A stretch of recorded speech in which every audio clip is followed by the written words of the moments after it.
Эй, бро, чё там? Қалай жағдай, братец? Ыстық Тараздан сендерге жалынды сәлем. Чё там? Күнің қалай өтуде, родной? Күнің қалай өтуде? Керемет па? Егер де керемет болатын болса, онда мен сенің күніңді вообще одан да дерзкий қылам ғой. Қалай дейтін болсаң, ол өте оп-оңай. Менің қолымда қазір нағыз алтын бар. Кім алтын? Мен алтын. Сен алтын. Қыздар алтын. Деп қазіргі біздің заманауи бір ақын айтқан екен. Так, тоқта. Темадан ауытпайық жеге. Менде бар зат, әр қайсысыңа керек зат. Ол не дейтін болсаңдар? Опа-на, салам алейкум. Ол бізде Gainward GeForce RTX 4070 Pantera 12 гигабайтқа. Родной. Дерзкий, мощный видюха. Сразу тоқта деп сендер прямо андай бір волнение болады жүрсіз. Тоқта, қандай? Чё, кто, чё? Когда? Зачем? Чё за Gainward? Серьезно? Чё за Gainward? Қайда біздің малит, там шмалит? Мынау сендер бұзау қайда? Деген сразу сұрақпен сходу сен маған реально қоятыныңды біліп отырмын. Ал мен саған бұл сұрағыңа смело жауап берем, братец. Және жаңа Gainward компания жайлы саған айтып өтемін. Ну шо? Погнали! Gainward компаниясы графикалық картаны өндіруші ретінде тек Nvidia чипсеттерін қолдана отырып, графикалық карталарды шығаруға маманданған. Көптеген фирмалар Nvidia чиптеріне негізделген видеокарталарды шығаруда. Осы көп компанияның арасында Gainward баға саясатының даусыз тактикасын таңдады. Және де сол шешім бұл брендтің графикалық картаның сапасына, өнімділігіне және функционалдығына ешқандай әсер етпеді. Яғни бағасы төмен және де полный конкурентосоставляющий болып табылады ғой енді. Еще 4070 ема. Бай графика, жоғары өнімділік, тартымды көрініс және де сапалы салқындату. Gainward графикалық карталарын Nvidia негізіндегі ең жақсы шешімдерге айналдырды. Және де бұл Gainward'тың видеокарталары өзінің конкуренттерінен бағасы әлдеқайда төмен негізі. Және де сондай шешіммен бұл видеокарта, яғни Gainward компаниясы Қытай елінде алғашқы рыноктың алғашқы топтарына шығып бастады. Өйткені бұның бағасы енді арзан және де графикалық сапасы өте керемет. Ал енді жеге, давайте видеокартаға өтейік. Конкретно видеокарта жайлы сөйлейік бүгін. Ең алғашқы не істейтініміз білесіңдер, біз қазір распаковка жасаймыз және де осыны сендерге обозревать ететін боламыз, родной. Ал біз болсақ бастаймыз. Так, мінекей бізде керемет мощный видеохамыз Gainward, Pantera және де GeForce RTX 4070 Nvidia базасында DLSS 3, Ray Tracing, Reflex Studio бұлардың бәрі жайлы айтатын боламын. Және де ең маңызды бұл 12 гигабайтқа тән. Артына келетін болсақ, бұл жерде бізде артында уже видеокартаның жалпы бейнесі тұр. 3 вентиляторлы видеокарта екен, сразу жерден көретін боламыз. Мына жақта өзінің характеристикалары бар. Үшін мынау сері бұзауларын бәрі туралы кейін айтатын боламыз. Так, ал ашып көрейік. Ашып көреміз, сразу мына жерде өзінің бір серийкасы тұр екен. Так, оп, как всегда, Nvidia бізді қара қораппен таңғалдырады жеге. Мінекей, көріп отырсыңдар, бізде қораптың ішінде қорап, яғни өзінің сырты тек қана реклама жасаудың амалы, яғни жай ғана тонкий қорап, ал основа бізде мына қара қораптың ішінде жатыр жеге. Так, ішін ашып көрейік, ал да деп жасайын десең, как всегда, бұл жерде бізде безопасность дейді ғой, номер 1 бізде. Так, ашып көреміз. Так, мынаны кішкене бүйтіп майыстырамыз. И бізде, мына видеоға 4070 кәдімгідей ірі болып келеді екен. Коробкасы бірақ шыны керек сәл кішілеу негізі. Оп, давай алып көрейік. Натуре бар ғой. Распечатка жасаймыз. Так, и мынаны ішінен шығарып көретін боламыз. Мынаның весі әжептеуір екен жеге. Видухасы да мощный екен, негізі бар ғой. Так, 3 вентиляторлы.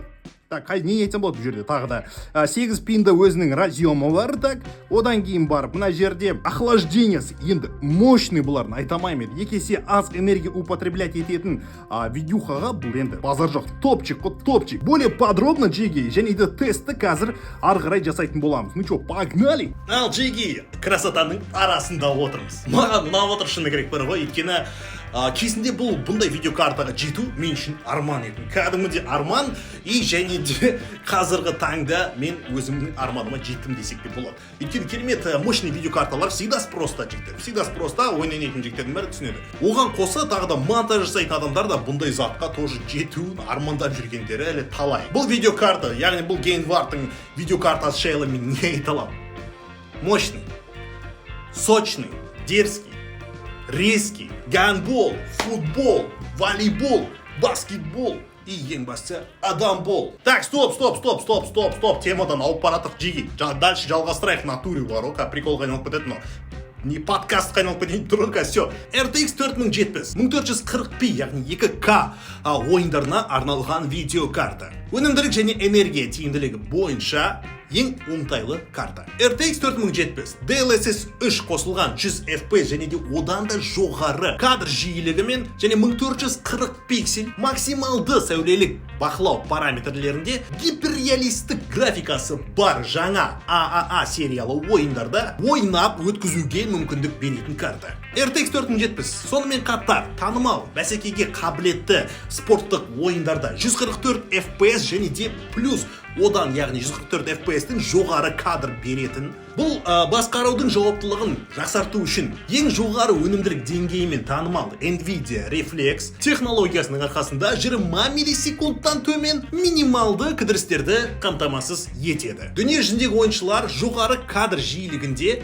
қазір көбірек ойнайды. Өйткені қазір мониторлардың бәрі 120 Гц және де одан жоғары герцовкамен уже сатылымда көбейіп бара жатыр. Яғни еще бағасы да қолайлы болып келе жатыр. Сол себепті қазір 120 плюс Гц мониторлар көбісі қолданады. Ал статистикаға сүйенетін болсақ, қазір RTX-тің пайдаланушылары 144 Гц плюс мониторларында қазір ойнайды екен. Бұл статистикаға сәйкес жігіттер. Нәтижесінде көптеген адамдар төмен кідіріс пен жоғары кадр жиілігі ойындарының артықшылықтарын ашады. Бұл Gainward'тың GeForce RTX 4070 картасы, Cyberpunk 2077 және де Dying Light 2 қазіргі ойын таңда ойыны шықты. Настройкаларын ультраға қойып ойнасаңыздар, сәулелік бақылау параметрлері сияқты ең көп ресурстарды қажет ететін DLSS 3 технологиясы, 2К требовать ететін, яғни 1440 пиксель требовать ететін ойындарда біздің бұл видеокарталардың бәрі, яғни 4070 плюстардың бәрі өте жоғары кадрды, яғни 100 FPS плюс қамтамасыз етеді. Яғни сендер осындай Cyberpunk сияқты өте ауыр ойындардың, яғни обновлениялар где-то 20 гигабайттық ойындардың смело просто өте оңай қолданасыңдар, өте оңай ойнайсыңдар. 100 кадр плюс деген енді мощқой жігіттер, плавность деген өте керемет. Яғни өздерің біліп отырсыңдар, RTX деген сила. Және де айта кетер жағдай, RTX 4070 алдыңғы шыққан серияға қарағанда 2 есе аз қуатты пайдаланады. Яғни 2 есе аз қуат қажет етеді да сонда. Өздерің ойлаңдаршы, сендер мысалы ескі версияларымен ойнап отқан кезде сендерде энергия көп кетеді, комптың, яғни тез шаршауда болады, ал бұлар сенің компыңды шаршатпайды да сонда, былай айтқан кезде. Енді оның бәрі әңгіме, анау-мынау, сиыр-бұзау, бірақтан да бізге қазір не керек? Екеумізге бізге қазір практика керек. Біз қазір бұны компқа салатын боламыз, компқа салып болғаннан кейін ойындарда тест жасайтын боламыз. Қалай қарайсың? Комментарийға жазып кет ойыңды, ал біз өте берейік соған. Так, жеге біз қазір біздің баяғы 4070 Ti Polit фирмасынан видеохамызды қазір шығардық, и қазір сендерге көрсеткім келіп жатыр мына екеуінің разницасын. Бұл 4070 жігіттер. Екеуі разницасы бірдей, трек вентиляторны және де екеуі де 12 гигабайт. Екеуінің размері бірдей екен. Қазір біз салатын боламыз. Тесттің алдында сендерге осы процесті көрсеткім келіп жатыр. Мына GeForce RTX Gainward. Так, осы жерге қазір оны орнататын боламыз. Ал пысмуда дейік та, бастайық жеге. Так, оп. Айбеттерің. Опа, отырған секілді. Так, все, мінекей жігіттер, қазір біз толығымен отырғыздық бұны. Лишний ештеңке пока орнатпай тұрайын, қазір өзінің пинін саламыз. Ал так, жігіттер, біз Gainward'ды полный установка жасадық, пинін бәрін қойдық. Енді қазір запускать етіп бұның әдемілігін тексеретін боламыз. Дайынсыңдар ма? Дайын болсаңдар бізден лайктарды ұмытпаңдар. Ну-ка. Мұны жанбай ма? Жанбайды екен. Gainward'тың несі цветпен жанбайтын секілді, бірақ дегенмен енді өзі брутально, мощно көрініп тұрады. Жеге көріп отырсыңдар ма? Қараңдаршы қандай әдемі болып жанып тұрған. Все, қазір біз ойын тестеріне өтетін боламыз. Так, жігіттер, келесі ойын бізде Майлз Моралес. Осындай четкий, дерзкий ойын бізде. Последний шыққан ойындардың бірі, және біз жерде бізде 210 кадр, 220, 240, даже 250 FPS жігіттер, көрдіңдер ма? Easy, қазір настройкасын ашып көрсетемін сендерге. Настройка, экран графики. Так, мінекей 2К разрешение да бізде. Бәрі қосылған, InVReflex бізде қосылған, генерация кадр DLSS бізде қосылған, способ масштабирования DLSS и качество масштабирования бізде качество. Яғни, бұл 4070 Gainward компаниясынан жасалған NVIDIA-ның 4070 видеокартасы. Бұл немен оңай, өте оңай справляться етеді. 200 FPS пен қазір төбелес көрейік жігіттер. Опа, кім мынау? Мыналар не істеп отыр екен ғой? Дану гүлбан, қалай сендер графикасыңдар? Қараңдар жігіттер, 150 кадр. Оп, мынаны бүйтеміз. Давай, родной. Ой, ё-моё, а чё мыналар жабылып отыр маған? На, сендерге, ё-моё, Дану гүлбан. Сендер, ё-моё, кәдімгідей баг график етіп қоясыңдар ма? Не, ювелирный ма? Не, на саған.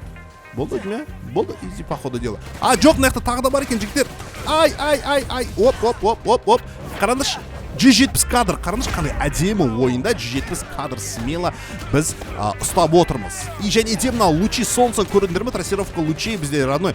Өте бәрі керемет жасалған. Эй, сен, братишка, на тоқпен ұрып жібереміз былай қарай. И по ходу дела... болды, мына жақта да бар екен. Это по ходу последний ғой, last, Easy болды. Қараңдаршы. Easy әшін, ё-моё. 200 FPS, ё-моё, жігіттер. Енді айтамаймын. Мощно ғой, мощно. Секіріп қараңдаршы, күннің қалай светить етіп тұрған қараңдаршы. Қазір тенекті көрсетейін сендерге. Так, тень. Оп, түсеміз, все. Тенді қараңдар. Идеально, как будто шын өмір сияқты жігіттер. 4070 болсын, 4070 Ti болсын, екеуі де мощный қазіргі ойындарға арналған видеокарта. Всегда просто ауырады. Ал біз келесі ойынға өте береміз. Ал жігіттер, бізде қазір Dying Light деген керемет ойын зомби жайлы. Бұл жерде бізде қараңдар 160 FPS смело көрсетіп тұр. Мінекей мына жерде лучи солнца бәрі максималкада, менде графика полный максималкада тұр жігіттер. Қараңдаршы қандай керемет әшейін эффект көрдіңдер ма жігіттер? Керемет эффект. Так, секіріп, оп. Ойбай аяғым. Так, кім бар мына жерде? Төбелесетін, а? Кім разнораз шығатын кім бар ма? Ойбай, қараңдаршы қандай әшейін графика деген мощ қой, мощ. На, ұрамыз. Бізде 120 FPS плюс смело жігіттер. 150, 160, 150, 140 смело, родной. Вообще, уайымдамай, қайғы жоқ, уайым жоқ. Мә саған, эй. И біздің видеоға әшейін жарты неге ғана қолданып жатыр өз-өзін, жарты күшін ғана қолданып жатыр. Мына ойынды ойнау үшін easy жігіттер, easy максималка графикада любой ойынды, кез келген ойынды көтере береді. Мен уже көзім бұған қайта жетіп отыр, Бұл еще Ti емес, бұл әшейін 4070 версиясы. Кетіндірші, ё-моё, сөйлеп отқан шығармыз, ё-моё. Наларда бір именно кемейтін кезде бәрі келіп. Мінекей осындай жігіттер 150 FPS смело түнде керемет өзінің световой гаммасымен әдемі жасалған ойындардың бірі. Смело Gainward'тың 4070 сериалы картасында ойнауға болады екен. Кет. Келесі ойынға өтейік. Әйтсе мына зомбилар қазір экранның бер жағарай шығып бізді қырып жібермесе болды. Все, кеттік, погнали. Ал келесі кезекте жігіттер бізде Battlefield 5 ойыны. Қараңдаршы қандай ультра графикада, бүкіл, настройкасы ультрада тұр. Жігіттер бәрі қосылған. Мұна енді айтамайына бликті қараңдаршы, блик бетінде блик болып отқан байқап отырсыңдар. Мұна теңді қараңдар, тең. Бәрі идеально жасалған. Мұнан датавы детально прицелдағы мелкий детальдардың бәрі көрінеді. Қараңдаршы, атқан кезде датавы міне цветовая гамманы көрдіңдер ма, қандай передаваться ететін. Полностью гиперреалистичная графика ғой мына ойында айтқан кезде, былай айтқан кезде ше. Смело қараңдаршы, зависать етпейді, ешқандай кадр просет жоқ. 165 FPS стабильно. Так, оп, төбеге шығамыз. Опа. Мына қараңдаршы, мына күнге қарай келе атасын, кәдімгідей шын өмір секілді бір сондай ощущение бар. Ё-моё, керемет, маған өте қатынап тұр. Так, вернее, зона действия дейді. 165 жігіттер, 164 кадр стабильно Battlefield'та онлайн ойында жігіттер. Онлайн соревновательный ойында жігіттер. Мәссаған мынандай енді керемет графикамен сендер смело любой нәрсе бітіре беруге болады деген сөз. Шөптердің қарындаш детализациясы қандай керемет. Білмеймін енді полностью идеально жасалған видеоға ғой жігіттер. Күннің өзі әдемі болып тұр. Бізде тень қарындаш қалай түсіп тұр тень. Вах, қопырдық. Так, мощно, білмеймін, қатты ұнап тұр жігіттер. Адам саны что-то серверді аз екен. Так, қырылып төбелесіп атысқанға сендерге бір мастер-класс көрсетіп жіберейін десем, что-то адам саны аз болып тұр. Ультра графикада Battlefield 5 смело өз-өзін көрсетіп жатыр екенін өзің көріп отырсың, родной. Мықты. Келесі ойынға өтейік, родной. Ал жігіттер, бізде келесі ойын бұл Киберпанк 2077. Ең көп видеохан требовать ететін ойын ғой, енді былайша айтқанда. Так, бұл ойында разрешениесын кәсіндер көрсетейін. Қараңдаршы, күннің қандай реалистичный екенші. Күн бізде реалистичный, аяқта көлікті қоқ қойық, көліктен шығайықта. Так, оп, на жерге қарай шығып олай. Қараңдаршы, күн датауы, трассировка лучей деген мощный, бізде 100 кадр плюс. Қараңдаршы, 100 кадр плюс, қазір тоқтаңдар. Сендерге настройкеті көрсетіп жіберейін. Графика, NVIDIA DLSS қосылған, суперразрешение, производительность, резкость бізде қосылған. Так, астын сүретін болсақ, бізде қалғанның бәрі полный қосылған. Я мінекей включено, высоко впечатляющий и невероятное. Высоко и трассировка лучей бізде включено, трассировка пути включено, трассировка пути в фоторежиме тоже включено. Бәрі бізде қосылған. Адамдармен сайқасатын болсақ та қараңдаршы. Данугүл, төбелесесің ба сен, Данугүл ба? 100 FPS жігіттер смело плюс. Екі удармен адамды талдырамыз, короче. Жаты, ё-моё. Осылай, короче, идеально біз ең требовательный ойындарды ойнасақ болады. Теңді қараңдаршы. Тең. Easy теңді көрдіңдер ма? Оп, Дану Гүлбану, осындай, короче, мощный Киберпанк деген ойында біздің 4070 гейнвардтың 4070 видео картасы осылай көтереді. 100 кадр плюс.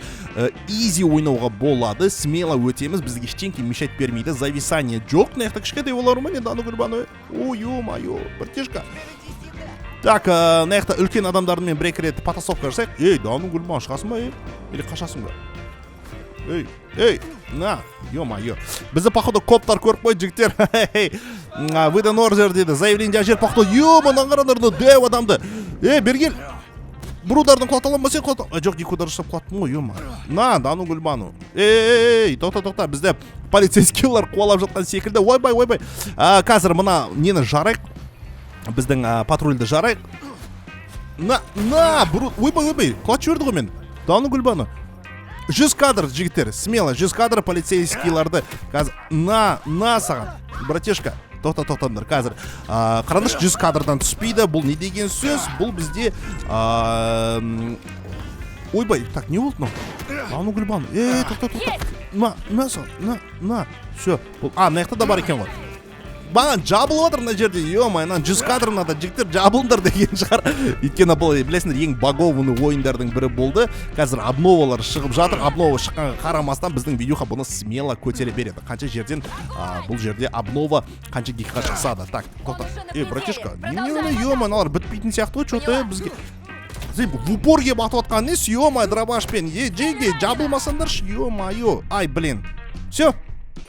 Қадалған жігіттер. Ал бізде осындай керемет FPS пен ең требовательный ойынды ойнауға болады екен. Келесі ойынға өте берейік. Ал бізде келесі заключительный ойын, жігіттер, өздерін көріп отырсыздар, Counter-Strike Global Offensive. Мен мінекей өзіндегі Netgraph жазып шықтым. Netgraph жазып шыққаннан кейін өздерің FPS көріп отырсыздар. Астында оң жақ бетінде бізде 200 FPS плюс, жігіттер. Easy вообще ойланбай, толық полностью мощный графикамен, ешқандай кедергісіз, ешқандай зависание, родной, смело әшін ойланбай ойнай бересіңдер. 200 FPS плюс, жігіттер, ол уже смело любой ойында тащ етуге болады деген сөз ғой. Бұл соревновательный бізде ойын. Игроктар білесіңдер, өздері екіге бөлінетін, одиночка ойнайтын, және де нені ойнайтын, соревновательный ойындар ойнайтындар бар, прохождение ойнайтындар бар. Біз көріп отырсыңдар, прохождениеда кірдік, соревновательный онлайн ойынға да кірдік. Смело бізде барлық любой ойынды көтеріп тұр, родной. Дану, менің досым атылатсыңдар ма не, сендер не? Ойбай, мыналар. Аямай өлтіріп қинау керек болды ғой бұл братишкаларчы. Мынандай видеоға мен смело ғой, ё-моё. Таш етеніп тұрсың ғой, по-любому, изи-пизи, вообще. Come on, baby, ты чё, ё-моё? Любого тянит, зык-зык спать, а так, ё-моё, сен ойламадыр, ема, ты чё 4070 спокойно айырып өтем деп ойлап отырсыңдар ма не? Да ну лежать, братишка. Қайсы, қаяқта кіріп кетті, айтыңдаршы менде 4070 жігіттер. На, изи ғой жігіттер, кім, мынау ма? Мә, ой, ё-моё, да ну гүлбану, зажимать етіп жүрмін слишком. Ну екен, пакет қойдың ғой, ё-моё. Братишка, давай, тіріл, братишка, ойна. Изи. Все, жігіттер, осылайша, короче, бізде соңғы CSGO-ның тесті болды, родной мой. Ары қарай обзорымызды жалғастырамыз, родной. Так, мына өлтіре салайын, газ. Вообще, что-то тірі жүр ғой, ё-моё, да ну гүлбану, поверить не могу. Братишка, все, кетіп поехали. Ой, бұтақтан мынау да бар екен ғой.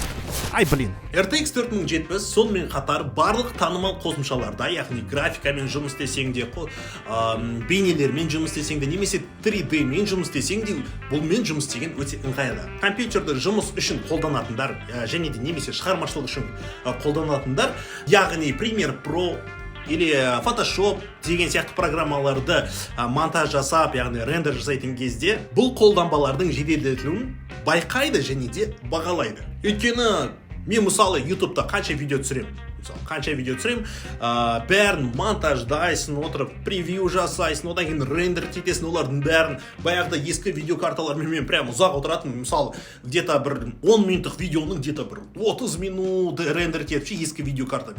Ал маған қазір ол 2-3 минуттай занимать етеді, мына керемет видеокарталардың арқасында. Сол себепті сендер бұны бағалап өтесіңдер, ол жағынан обязательно. RTX графикалық карталарының тензорлық ядролары, автоматтық маскалары, жақтау, баяу қозғалыс әсерлері, ажыратылымдылықты арттыру, кадр жиілігін арттыру және тағы да басқа сияқты шығармашылық қолданбаларды AI негізіндегі құралдарды жылдамдатады. AI негізіндегі құралдар күнделікті өмірге аз уақыт жұмсауға мүмкіндік береді. Бұл видеокартаны сен сатып қолданатын болсаң, менің саған беретін кеңесім саған ұнайтын болады, отвечаю. RTX графикалық карталарының RT ядралы ойындарында фотореалистік графиканы ғана емес, сонымен қатар Blender, Cycles, Redshift, V-Ray, Octane және басқа да танымал қозғалтқыштар сияқты үш өлшемді көріністерді көрсету, яғни визуализациялау үшін пакеттерде уақыттың үндеуін қамтамасыз етеді. Бұл сізге күрделі үш өлшемді көріністерді визуализациялауды бірнеше есе жылдамдатуға және жобаларыңызды тезірек аяқтауға мүмкіндік береді. Ал қорытындыға айта кететін болса, не дейміз енді, жігіттер? Соска ма? Соска ғой? Конкретно. Признавать етейік, конкретно жесткие соска ғой. Мінекей осындай бізде видеоға, достар. Осы құрылғы бойынша мен сенің сұрағың бәріне жауап бердім деген ойдамын. Ары қарай өзің енді бәрін білесің, радым. Сатып алам деушілерге описанияда ссылкалардың бәрі бар, ал сатып алғым келеді деушілерге білесіңдер, мен сендерге осындай видеоны әрдайым тілеймін. Әзірге осы, сау-сау, чау-чау, goodbye, bye-bye. Короче, пока.